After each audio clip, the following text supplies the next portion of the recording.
Road accident కాదంటున్నారు హర్ష్ కుమార్ గారు. మీరు ఇది హత్య అని అనుకుంటున్నారు. అసలు హత్యకి మోటివ్ ఏంటి?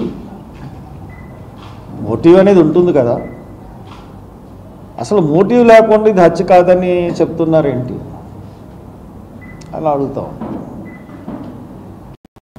నేను చాలా క్లియర్గా ఇది హత్య కాదని ఎందుకంటున్నానంటే, పోలీసుల యొక్క ఇన్వెస్టిగేషన్ను ఫ్రమ్ ది బిగినింగ్ మొన్న ఐజీ ప్రెస్ మీట్ పెట్టేంతవరకు డిఐజీ పోస్ట్లో ఉన్న ఐజీ, ఆయన పేరేంటంటే అశోక్ కుమార్ ప్రెస్ మీట్ పెట్టేంత వరకు, mister Ashok Kumar press meet పెట్టేంత వరకు ఏంటి, Ashok Kumar is not IO, SP is not IO, not an investigations officer, but they are explaining the investigation. ఒకళ్ళు ఏమన్నా మర్చిపోతే ఇంకోళ్ళు జాగ్రత్తగా అందిస్తున్నారు. ఒక చోట చూడండి, బలహీనంగా ఉన్నాడు అని చెప్తున్నాడు ఎస్పీ, అదే ఈయన మళ్ళీ ప్రాంప్ట్ చేశారు. సరే, వాళ్ళందరూ ప్రిపేర్ అయ్యి ప్రెస్ మీట్ పెట్టారు, దెర్ ఇస్ నో ప్రాబ్లం.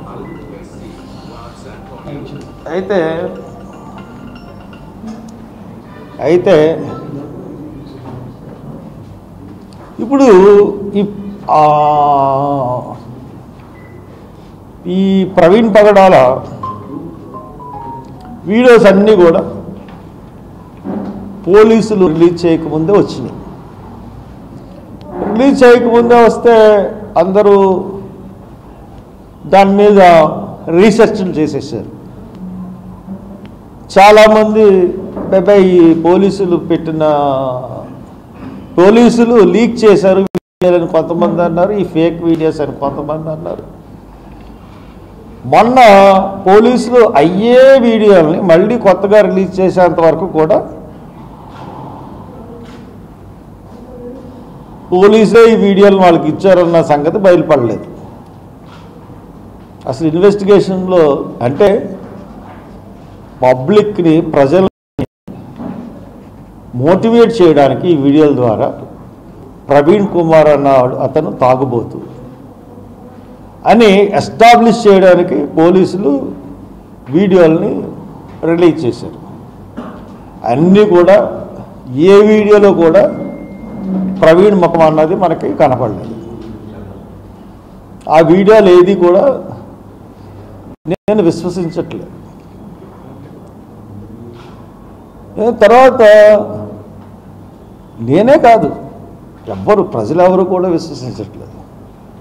ఇంకోటి, ఈ ప్రెస్ మీట్లో నేను మాట్లాడిన మాటలు ఏ మతానికి కూడా వ్యతిరేకం కాదు,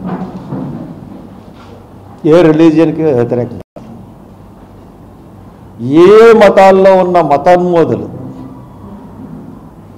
మతాన్మోద శక్తులంటే ఈ దేశం నుంచి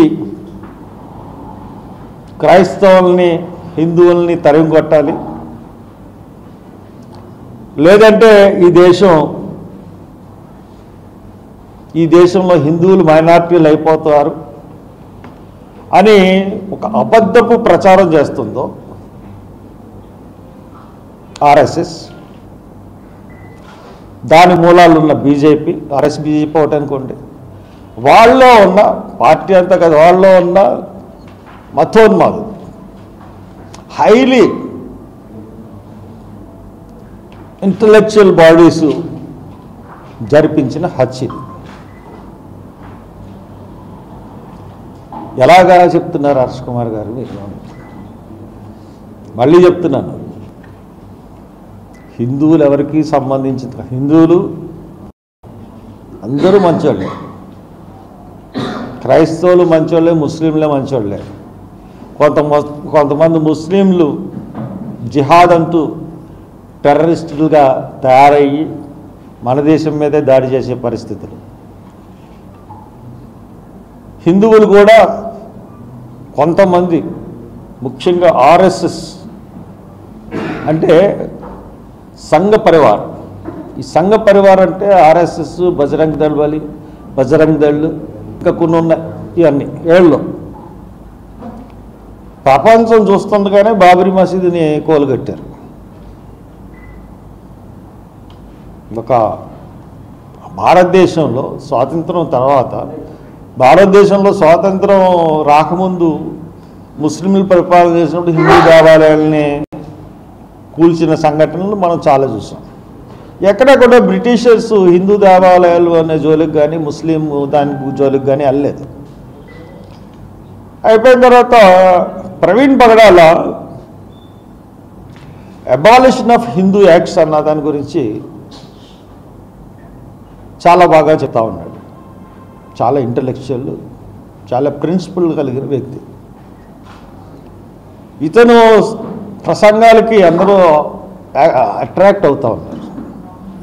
ఇకపోతే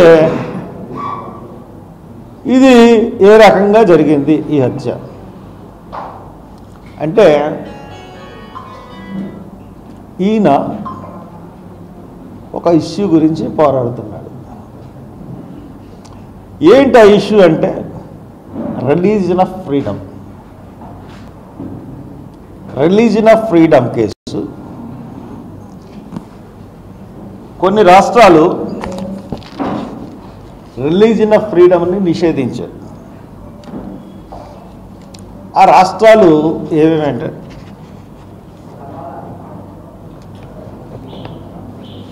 Uttar Pradesh prohibition of unlawful conversion of religion ordinance 2020,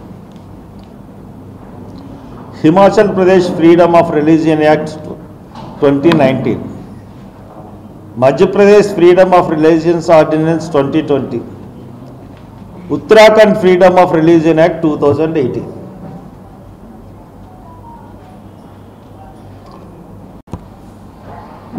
Unlawful Conversion of Religion Act 2021 and the Madhya Pradesh Freedom of Religion Act 2021 in place of the earlier ordinances. Ordinances బదులు తెచ్చింది. ఇంకా the Uttar Pradesh provision of lawful conversion of religion act 2021 ఇది latest. అయితే వీటి మీద ప్రవీణ్ పగడాల ఈ అన్నిటి మీద ప్రవీణ్ పగడాల ఏం చేశాడంటే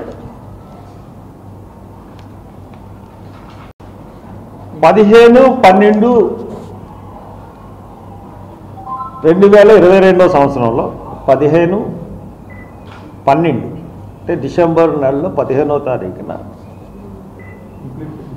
ఇంప్లీట్ పిటిషన్ చేశాడు. ఆల్రెడీ ఈ రాజ్యాంగంలో ఫ్రీడమ్ ఆఫ్ రిలీజియన్ అన్నది ఉంది. ఎవరన్నా ఏ మతం అన్నా తీసుకోవచ్చు. ఆ ఫ్రీడమ్ భారత రాజ్యాంగంలో ఉంది. భారత రాజ్యాంగంలో ఉన్న ఫ్రీడమ్ని ఈ రాష్ట్రాలన్నీ కూడా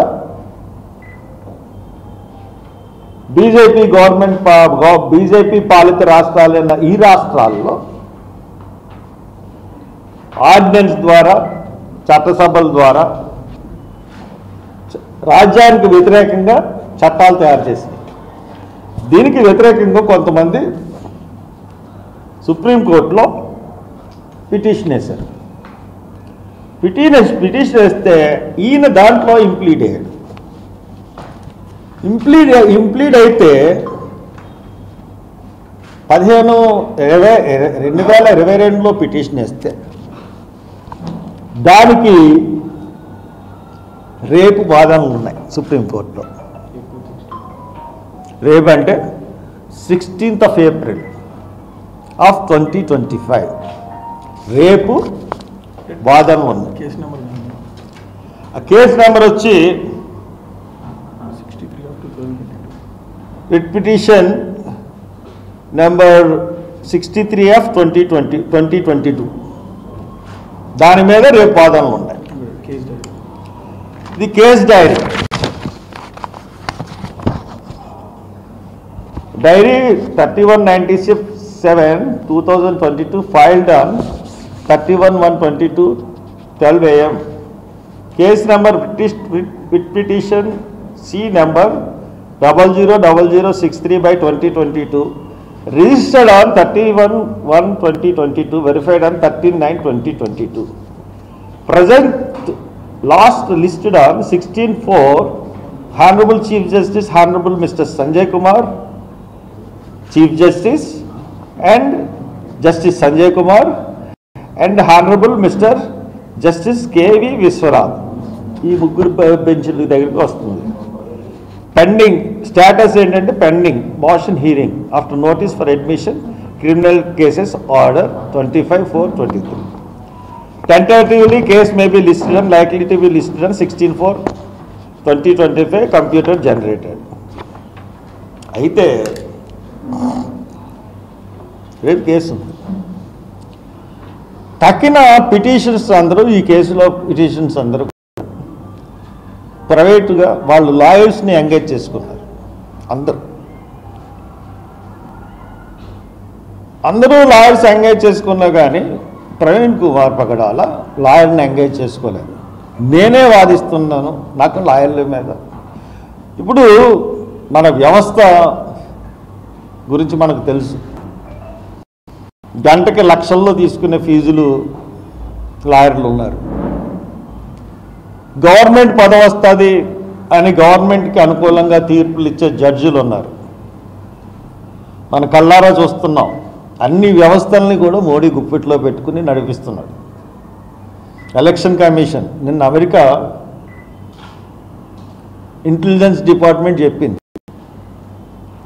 ఎలన్ మస్క్ కాదు, అమెరికన్ ఇంటెలిజెన్స్ డిపార్ట్మెంట్ చెప్పింది. ఏమని చెప్పింది? చాలా ఈజీగా ఈవీఎంలని హ్యాక్ చేయొచ్చు అని చెప్పారు. యూరోపియన్ పార్లమెంట్ స్ట్రాస్బర్గ్లో ఉంటుంది, ఫ్రాన్స్. యూరోపియన్ పార్లమెంటు ఇక్కడ మణిపూర్లో క్రైస్తవుల్ని ఊతకోస కానించి ఫ్యానటిక్ హిందూస్ మైనారిటీలు అయిన క్రిస్టియన్స్ని ముస్లిమ్స్ని చంపేస్తున్నారు. Modi this is not correct అని చెప్పి ఒక వార్నింగ్ లెటర్ ఇచ్చింది యూరోపియన్ పార్లమెంట్. ఈ నేపథ్యంలో రేపు సుప్రీంకోర్టు వస్తుంది. ఈ సుప్రీంకోర్టులో ప్రవీణ్ పగడాల అన్నది ఎలా వాదిస్తాడు, ఏం వాదిస్తాడు అన్నది ఎవరికీ తెలియదు. It's not a ordinary lawyer, wonderful lawyer. ఇతను వాదిస్తే తక్కువ వాళ్ళు ఏం వాదిస్తారన్నది గవర్నమెంట్ ఈజీగా తెలుసుకోగలదు. ఎందుకంటే పిటిషనర్ తరపున లాయర్లు వాదిస్తారు. మీరు ఏం వాదిస్తున్నారన్నది ఈజీగా తెలుసుకోగలుగుతారు. బట్ వేరే ప్రవీణ్ ఏం వాదిస్తున్నాడు అన్నది వాళ్ళకి తెలియదు. లేకపోతే యాక్సిడెంట్ కేసులో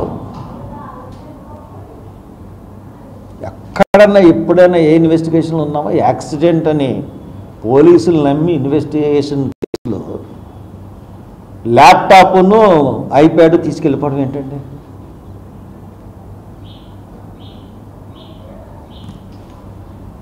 how it is? Praveen Pagadala laptop, iPad, accident కేసుకి దానికి సంబంధం ఏంటి? ప్రవీణ్ పగడాల బ్యాంక్ అకౌంట్స్ ఎందుకు సీజ్ చేశారు? What is the relation between the accident and bank account seizing? ఎప్పుడైనా విన్నామా మనం? దీన్ని ఎవరు చేస్తున్నారు, ఎవరు చేశారు? ఎవరు చేస్తున్నారు, ఎవరు చేశారంటే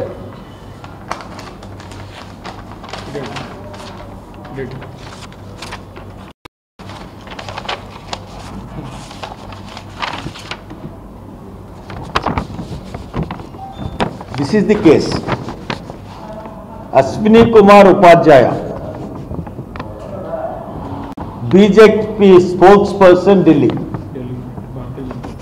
BJP spokesperson Delhi unit Ashwini Kumar Upadhyay versus union of India others.